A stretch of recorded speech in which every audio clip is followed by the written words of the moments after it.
One को देख लिया होगा। सीरीज का नाम है इफ बट मत करो चुपचाप रट लो। पहली वीडियो मैंने करा दिया था और आपसे कहा था कि जो फर्स्ट पार्ट होगा उसमें मैं आपसे प्रोज के इंपॉर्टेंट क्वेश्चन कराने वाला हूं। पूरे प्रोज का जो 11 चैप्टर है इंडियन सिविलाइजेशन एंड कल्चर से लेकर ए मैरिज प्रपोजल तक, उन सभी चैप्टर्स के प्रोज के लगभग जो मोस्ट वीवीआई क्वेश्चन है, जो बार बार पूछे गए हैं और संभावना है कि पूछे जा सकते हैं, पहली वीडियो में आपने कर लिया। इस दूसरी वीडियो में पोएट्री सेक्शन के जो भी इंपॉर्टेंट क्वेश्चन है वो सारे क्वेश्चंस मैं कराने वाला हूं। टोटल 120 क्वेश्चन है और इस 120 क्वेश्चन को हमने 3 पार्ट में बांटा है। Prose, poetry, story of English. Prose के 40, पोएट्री के 40 और स्टोरी ऑफ इंग्लिश के 40। अब इंग्लिश में अगर आपको 95% लाना है, स्कोर करना है बोर्ड एग्जाम में, तो ये 120 सवाल आपके लिए बहुत इंपॉर्टेंट है। मुझे लगता है 8-10 क्वेश्चन डायरेक्टली आपको इसमें से मिल जाएंगे। एक चीज और, जो भी बच्चा 95% लाना चाहता है, इंग्लिश में ही नहीं, उसके साथ लैंग्वेज पेपर हिंदी हो, मैथिली हो, संस्कृत हो, उर्दू हो, कुछ भी हो, टिल योर एग्जाम आपके एग्जाम तक आप जुड़े रहिए ओके इंग्लिश एकेडमी से। स्टार्ट करते हैं पोएट्री के इन 40 क्वेश्चंस को। आपके सामने आ रहा है ये, लेकिन आपको बता दूं जो नए स्टूडेंट हैं, ओके इंग्लिश एकेडमी के साथ हमने ओके साइंस एकेडमी और ओके आर्ट्स एकेडमी भी लॉन्च कर दिया आप लोगों की डिमांड पे, और बहुत जबरदस्त फैकल्टीज हैं जो वहां पे क्लास लेती हैं। आप जाइए, एंजॉय करिए, मजा आएगा आपको। जितनी भी फैकल्टीज है वहां पे, वो सारी की सारी फैकल्टी लैंग्वेज की तरह स्ट्रांग है। अब जैसे हमारी लैंग्वेज के लिए ओके इंग्लिश एकेडमी पे फैकल्टीज आप देखते हैं, वैसी फैकल्टीज आपको वहां साइंस और आर्ट्स के लिए मिलेंगी, जो बिहार की नंबर 1 फैकल्टी हैं। शॉर्ट्स देखने के शौकीन हो तो नाच गाना कॉमेडी ये सब देखना छोड़ दो, ओके इंग्लिश एकेडमी की वीडियो देखो। यहां पर तुम्हारे एग्जाम की प्रिपरेशन होती है। स्टार्ट करते हैं 40 क्वेश्चन की इस सीरीज को, 120 क्वेश्चन की इस सीरीज को, जिसमें पोएट्री का 40 क्वेश्चन हम लोग अब शुरू करेंगे। पहला क्वेश्चन जो sweetest love I do not go से, और हाँ, हर क्वेश्चन में मैं मेंशन कर दूंगा कि ये वाला क्वेश्चन कौन सी पोएम से है। पहला सवाल, sweetest love I do not गो एक कैसी पोएम है? अगर ऑप्शन में लव पोएम आता है तो लव पोएम पे टिक कर दो, और अगर ऑप्शन में मेटाफिजिकल पोएम आता है तो मेटाफिजिकल पोएम लिख दो। पोएट के बारे में अगर आता है तो मेटाफिजिकल पोएट दे देना। पोएट का नाम क्या है? John Donne. आगे चलते हैं। जॉन डन फेमस हैं किस चीज के लिए? तो वो फेमस हैं सॉन्ग्स एंड सोनेट्स के लिए। किस चीज के लिए? सॉन्ग्स एंड सोनेट्स के लिए। एकदम रट लेना। ये जो 40 सवाल हैं पोएट्री के, ऐसे रट जाना जैसे तुमने लाइफ में ABCD रटा हुआ है, कि कोई अगर नींद में भी पूछे तो बता देते हो।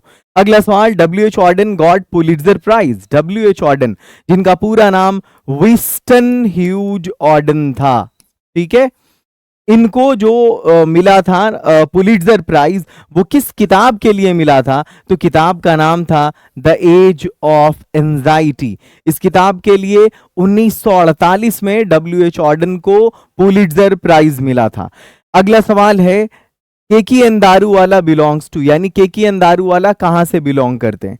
तो देखो, अगर देश की बात आएगी तो इंडिया को टिक कर देना, और अगर धर्म की बात आएगी तो ज़ोरोस्ट्रियन को टिक कर देना।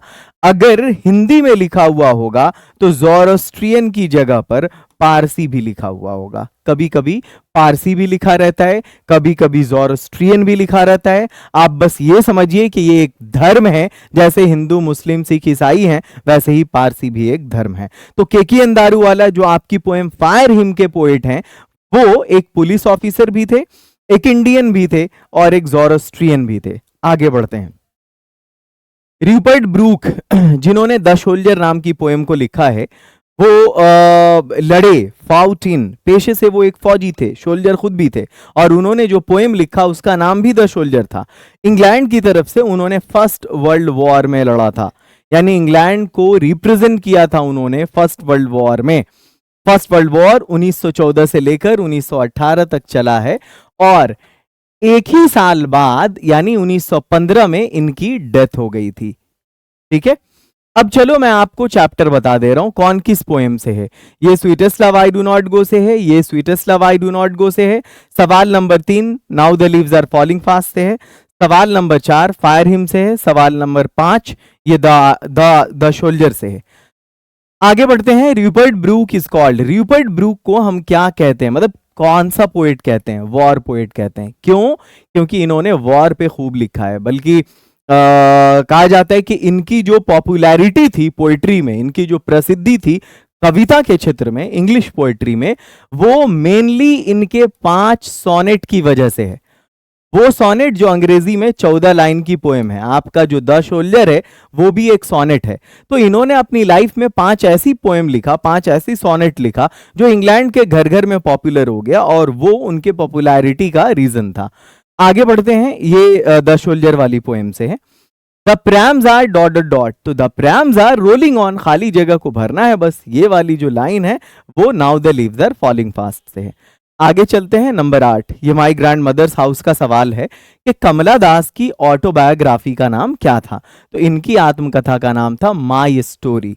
कमला दास के बारे में अगर और कुछ जानना है तो ये जान लो कि कमला दास इन्होंने सिर्फ इंग्लिश में ही नहीं लिखा, बल्कि इंग्लिश के साथ साथ इन्होंने मलयालम में भी लिखा है। ये इंग्लिश में जितनी स्किल्ड थी उतनी ही स्किल्ड ये मलयालम में भी थी।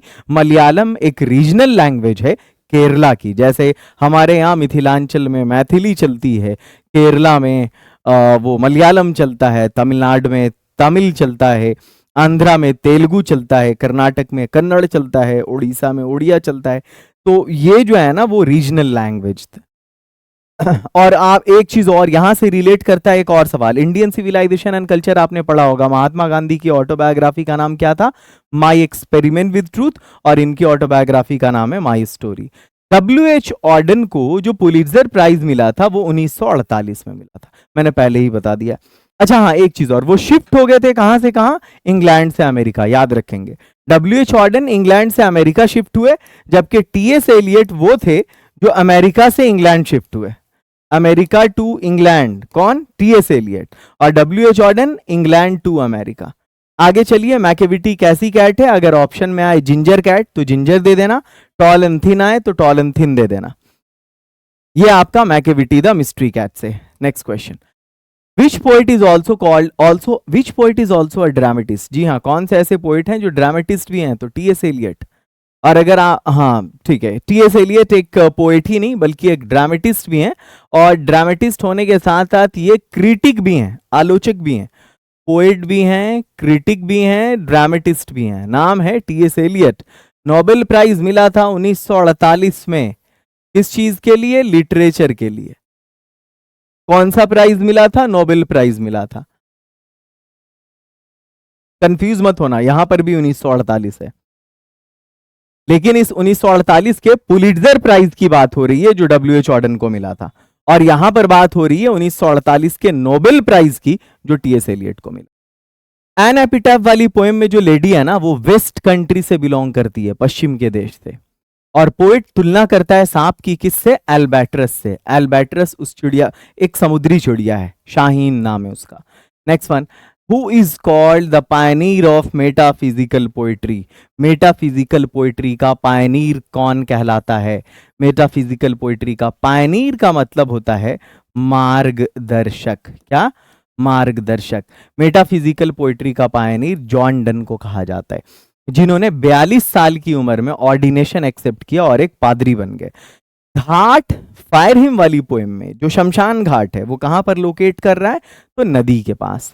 ये मैकेविटी द मिस्ट्री कैट से, ये एन एपिटैफ से, ये स्नेक वाली पोएम से, ये sweetest love I do not go से, और ये फायर हिम से।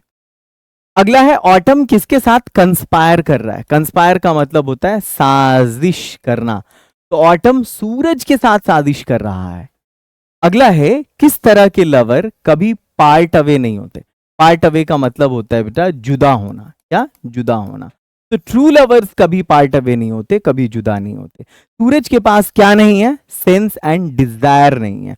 पोएट यहां पर अपना कंपेयर करता है, अपनी तुलना करता है सूरज के साथ। ये sweetest love I do not गो वाली पोएम में। जॉन डन हो या फिर जॉन कीट्स हो, वो जॉन डन जिन्होंने sweetest love I do not गो लिखा, वो जॉन कीट्स जिन्होंने ओड टू ऑटम लिखा, वो रूपर्ट ब्रूक जिन्होंने द सोल्जर लिखा, और वो D.H. लॉरेंस जिन्होंने स्नेक वाली पोएम लिखा। ये चारों के चारों कहां से बिलोंग करते हैं? इंग्लैंड से। और टीएस एलियट कौन सी सेंचुरी के पोइट थे? 20th सेंचुरी के, 20वीं शताब्दी के। टीएस एलियट हो या फिर वॉल्टर डी ला मैर हो, ये 20th सेंचुरी के पोइट हैं। तो आई होप कि ये आपको याद हो गया होगा अच्छी तरह से। चैप्टर देख लेते हैं। ये ओड टू ऑटम है, ये sweetest love I do not गो है, ये sweetest love I do not गो है, ये तो मिक्स्ड हो गया, और ये आपका वो मैकेविटी द मिस्ट्री कैट है। आगे बढ़िए, ये बहुत फेमस बुक है, चाहे लामिया हो या हाइपेरियन हो, इस दोनों के बीच में मैं एक और किताब लिख दे रहा हूं, ये है इंडाइमियन। ये जो तीसरी किताब है ना, मतलब ये हो या ये हो या ये हो, इसका नाम जब भी आएगा आंख बंद करके जॉन कीट्स लगा देना। ये जॉन कीट्स की लिखी हुई किताबें हैं, और आपको मैं बताऊं आप शॉक्ड रह जाएंगे, इसमें इन तीनों किताब के बारे में पूछा जा चुका है बिहार बोर्ड के 12th के बच्चों को। इस बुक के बारे में भी, इस बुक के बारे में भी, इस बुक के बारे में भी, इसलिए याद करना बनता है। अगला है नेपोलियन ऑफ क्राइम किसको कहते हैं? अरे भाई, नेपोलियन ऑफ क्राइम बोलो या फिर हिडन पॉ बोलो या फिर आउटलॉ बोलो, ये सब किसके लिए आता है? मैकेविटी के लिए आता है, जो एक बिल्ला है। मैकेविटी को क्या कहा जाता है? हिडन पॉ, छुपा रुस्तम भी। आउटलॉ यानी जो कानून को की धज्जियां उड़ा दे। द सोल्जर कैसी पोएम है? तो ये एक वॉर पोएम है जिसमें युद्ध का वर्णन है, जंग का। द सोल्जर को किस वर्ल्ड वॉर के, किस लड़ाई के दौरान लिखा गया? फर्स्ट वर्ल्ड वॉर के दौरान। अब पोएम देख लेते हैं। Ode to autumn, Macavity the mystery cat, Macavity the mystery cat, the soldier, the soldier. Next question, trolls, ये एक वर्ड है, आपको मिलेगा now the leaves are falling fast वाली पोएम में, और ये एक क्रीचर भी है। क्रीचर का मतलब होता है प्राणी, और अगली बोलते हैं बदसूरत को। ये एक बदसूरत प्राणी है, बदशक्ल है, और कहाँ की माइथोलॉजी में, कहाँ की पौराणिक कथाओं में है? तो वो है स्कैंडिनेविया की। स्कैंडिनेविया किसी एक देश का नाम नहीं है, बल्कि एक ग्रुप ऑफ कंट्री है। फिनलैंड है, नॉर्वे है, आइसलैंड है, इस सबको मिला करके।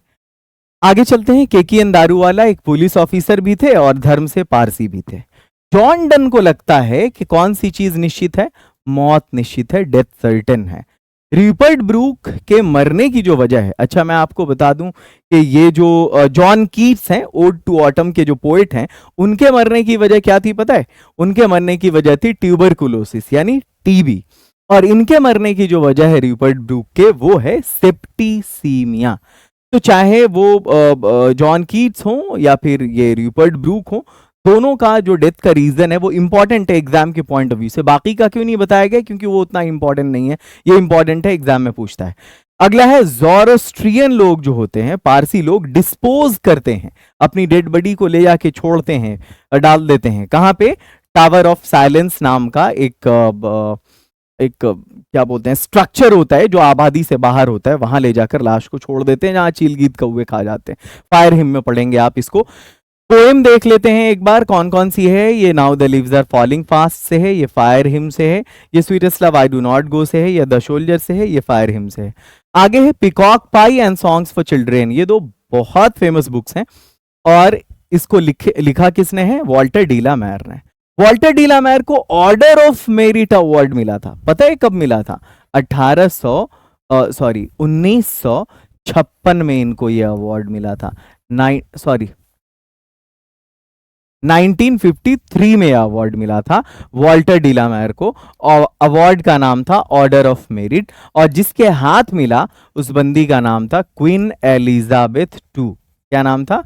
Queen Elizabeth two. इसके हाथों 1953 में ऑर्डर ऑफ मेरिट नाम का अवार्ड वॉल्टर डी ला मैर को मिला। और ये वो वॉल्टर डी ला मैर हैं, ये वो वॉल्टर डी ला मैर हैं जो पैदा हुए 1873 में और जिनकी डेथ हुई 1956 में।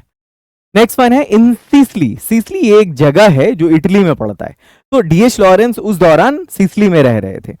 वहां ऐसी मान्यता है कि जो गोल्डन सांप होता है ना, वो बहुत जहरीला होता है, और जो काला सांप होता है, ब्लैक स्नेक, वो बड़ा मासूम होता है, बड़ा इनोसेंट होता है। जबकि हमारे यहाँ बिहार में मान्यता है, बल्कि किसी इंसान के बारे में कहना भी हो कि इससे बच के रहो, तो कहा जाता है काला नाग है, बच के रहना, इस खैर डस लेगा। तो ये जो ब्लैक है ना, वो वहां उसको सिसली में इनोसेंट सांप माना जाता है, और ये जो गोल्डन है इसको पॉइजनस माना जाता है। Who was there at the water trough? Water trough कहते हैं पानी के नाद को।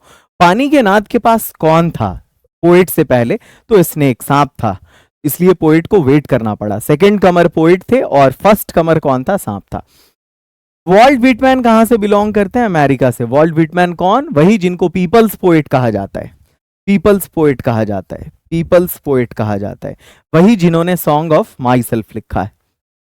अब चलिए एक बार देख लेते हैं पोएम का नाम। ये सॉन्ग ऑफ माई सेल्फ से है, सॉरी ये एन एपिटैफ से है, ये एन एपिटैफ से है, ये स्नेक वाली पोएम से है, ये स्नेक वाली पोएम से है, और ये सॉन्ग ऑफ माई सेल्फ से है। अब लास्ट के 5 क्वेश्चंस को देख लेते हैं। सबसे पहले Walt Whitman is called, Walt Whitman को कहा जाता है पीपल्स पोएट। उसी तरह अगर हम बात करें र्यूपर्ट ब्रूक की, तो र्यूपर्ट ब्रूक को क्या कहा जाता है? इनको कहा जाता है वॉर पोएट। अगर हम बात करें वॉल्टर डी ला मैर की, तो वॉल्टर डी ला मैर को क्या कहा जाता है? वॉल्टर डी ला मैर को कहा जाता है चिल्ड्रेन्स पोएट। क्या कहा जाता है? Children's poet. अगर आगे चलते हैं, नेक्स्ट क्वेश्चन। कमला दास वो short listed for Nobel prize. Kamala Das को नोबेल प्राइज के लिए शॉर्ट लिस्ट किया गया था कब? 1984 में। याद रखना, इनको नोबेल प्राइज मिला नहीं था, बट उसकी रेस में ये भी थी। जो कुछ नाम सिलेक्ट हुए पूरे ऑल ओवर वर्ल्ड, पूरी दुनिया से, उसमें से एक नाम कमला दास का भी था, इंडिया से। आगे चलिए, लीव्स ऑफ ग्रास, चाहे ये पोएम हो, ये बुक हो, या ड्रम टैप ये बुक हो, ये पोएट्री कलेक्शन है किसका? वॉल्ट व्हिटमैन का। लीव्स ऑफ ग्रास पब्लिश हुआ था 1855 में, और ड्रम टैप पब्लिश हुआ था 1866 में। ये भी याद रखेंगे, लीव्स ऑफ ग्रास और ड्रम टैप ये दोनों किताबें वॉल्ट व्हिटमैन की लिखी हुई हैं। नेक्स्ट है 39, र्यूपर्ट ब्रूक को क्या कहा? र्यूपर्ट ब्रूक ने अपने आप को क्या कहा है? तो रिचर्ड डस्ट कहा है कि मैं एक बहुत समृद्ध धूल हूं इंग्लैंड की। And the last one is autumn को कैसा मौसम कहा जाता है? तो मेलो फ्रूटफुलनेस, उपजाऊपन का बड़ा क्या बोलते हैं, कंफर्टेबल मौसम, आरामदायक मौसम। सर ये जो 36 नंबर क्वेश्चन है, ये है सॉन्ग ऑफ माई सेल्फ से, ये है माई ग्रैंड मदर्स हाउस से, ये है आपका सॉन्ग ऑफ माई सेल्फ से, ये है द शोल्जर से, और ये है ओड टू ऑटम से। तो पूरे 10 पोएम से, चाहे वो sweetest love I do not गो आपकी पहली पोएम हो, या 10वीं पोएम आपकी माई ग्रैंड मदर्स हाउस हो, sweetest love I do not go से माई ग्रैंड मदर्स हाउस तक जितने भी इंपॉर्टेंट नहीं, मोस्ट वीवीआई क्वेश्चन हो सकते थे, वो मैंने करवा दिया। अब मैं चाहूंगा कि आप जितने भी स्टूडेंट्स हैं, ए टू जेड स्टूडेंट, जा करके अगर आप इस क्वालिटी का लैंग्वेज पढ़ना चाहते हैं, चाहे इंग्लिश हो, हिंदी हो, उर्दू हो, मैथिली हो, संस्कृत हो, हमारे यहाँ एक साथ पांचों पेपर आपको दे दिया जाता है। इंग्लिश के साथ बाकी सब पेपर फ्री है हमारे यहाँ लैंग्वेज का। तो अगर आप इंग्लिश लेंगे तो ऑटोमेटिकली बाकी सारा सब्जेक्ट आपको फ्री मिल जाएगा, लैंग्वेज का जो भी होगा। तो आप एक सब्जेक्ट की फी पे करके 2 सब्जेक्ट पढ़ सकते हैं। फरवरी टू जुलाई अगर आप जुड़ना चाहते हैं हमारे कोर्स से, तो टॉपर्स कोर्स से जुड़िए। अगस्त से नवंबर में जुड़ना चाहते हैं तो क्रैश कोर्स से जुड़िए। दिसंबर जनवरी में जुड़ना चाहते हैं तो एग्जाम मंथन से। और मैं चाहूंगा कि आप सारे स्टूडेंट किताब ले या ना लें, इस नंबर पे सारे के सारे ये मंगवा लें, क्या बोलते हैं, सैंपल। ये जो बुक्स हैं इंग्लिश, हिंदी और उर्दू की बिहार की सबसे बेस्ट बुक्स हैं। कोई प्रॉब्लम हो इस नंबर पर कॉल या व्हाट्सएप करिए। और जिनको नहीं पता है उनको बता दूं, ओके साइंस एकेडमी और ओके आर्ट्स एकेडमी नाम का हमारा चैनल है। जिस तरह से हमारा लैंग्वेज का कोर्स है, उसी तरह से हमारा साइंस और आर्ट्स का भी कोर्स है। अगर आप फेब से जुलाई के बीच जुड़ते हैं तो मिशन बैच, अगस्त से नवंबर में जुनून बैच, और दिसंबर जनवरी में एग्जाम टाइम। कोई प्रॉब्लम हो इस नंबर पर कॉल या व्हाट्सएप करिए। वीडियो ये वाली अगर पसंद आई है तो लाइक करके शेयर कर दीजिए। किसी भी कोर्स से जुड़ने के लिए प्ले स्टोर से ओके इंग्लिश एकेडमी आपको इंस्टॉल करिए। कोई प्रॉब्लम हो तो आपके सामने ये नंबर है, कॉल, व्हाट्सएप या ऐप में हमारे चैट सेक्शन भी है, उसके थ्रू आप कांटेक्ट कर सकते हैं। All the best, have a great and wonderful day.